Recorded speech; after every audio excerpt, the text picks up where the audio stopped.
हुन्छ हामी यो कथालाई सुरुदेखि नै थालौँ है त। तपाईले यसोलाई भेट्नु भएपछि येशूको कथा बुझ्नको लागि हामीले धेरै अघिबाट सुरु गर्नुपर्दछ।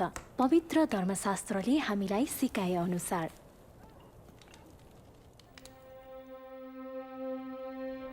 आदिमा परमेश्वरले पृथ्वी, त्यसमा भएका सबै बोट बिरुवाहरू, जनावरहरू, चराहरू, समुद्री प्राणीहरूको सृष्टि गर्नुभयो।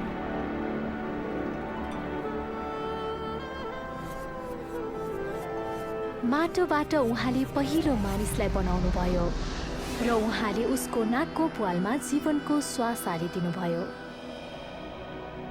पहिलो मानिसलाई आदम भनियो। परमेश्वरले भन्नुभयो, मानिस एक्लो रहनु असल छैन, म त्यसको निम्ति त्यसलाई सुहाउने एउटा सहयोगी बनाउनेछु।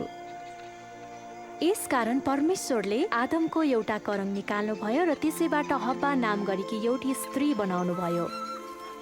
उहाँले हब्बालाई आदमको शिरबाट बनाउनु भएन ताकि हब्बाले आदममाथि अधिकार गरून्, न त आदमको खुट्टाबाट नै ताकि आदमले हब्बालाई कुल्चीमिल्ची गरोस्, तर सुरक्षाका लागि हात मुनिबाट र प्रेमका लागि मुटु छेउको करङबाट, ताकि उनीहरू दुवै समान होउन्।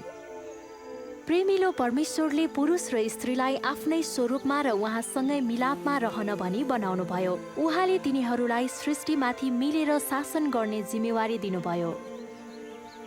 परमेश्वरले तयार पार्नु भएको सुन्दर बगैँचामा आदम र हब्बा उहाँको उपस्थितिमा बस्दथे, त्यसलाई अदनको बगैँचा भनिन्थ्यो।